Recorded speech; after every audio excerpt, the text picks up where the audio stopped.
Before you put a single plant of basil in the ground this year, you need to know what to plant next to it and what to avoid at all costs. With garden season right around the corner, it's the perfect time to find this out. Everyone says you should plant basil next to tomatoes, but I wanted to know if that actually does anything. So last season I tested it. I planted basil all over the garden, next to tomatoes, peppers, root vegetables, and I watched what changed. Some of the old advice is actually spot on, but some of it really didn't matter at all. Here is what's actually worth doing, what's optional, and what I'd skip entirely. At a basic level, basil puts out a strong scent, those same oils that make it smell great in your kitchen. That scent can confuse certain pests, aphids, whiteflies, things like that.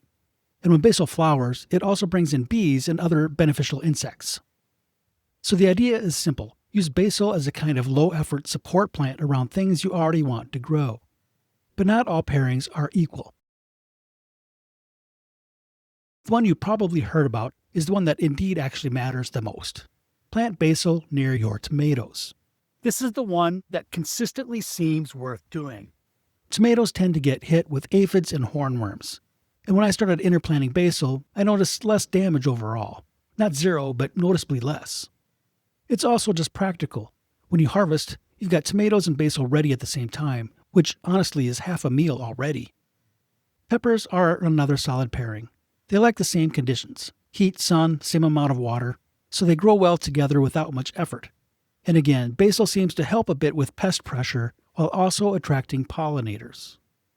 These two, tomatoes and peppers, are the highest return basil companion plants for the least effort. Then there are combinations that work, but I wouldn't go out of your way for.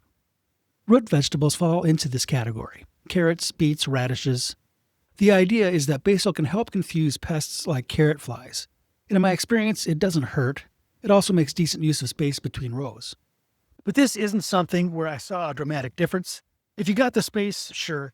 If not, I wouldn't stress about it. Same with most herbs.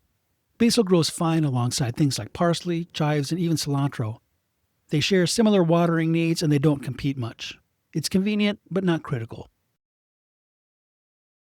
One place I've started to like basil more is around flowers, especially marigolds and nasturtiums.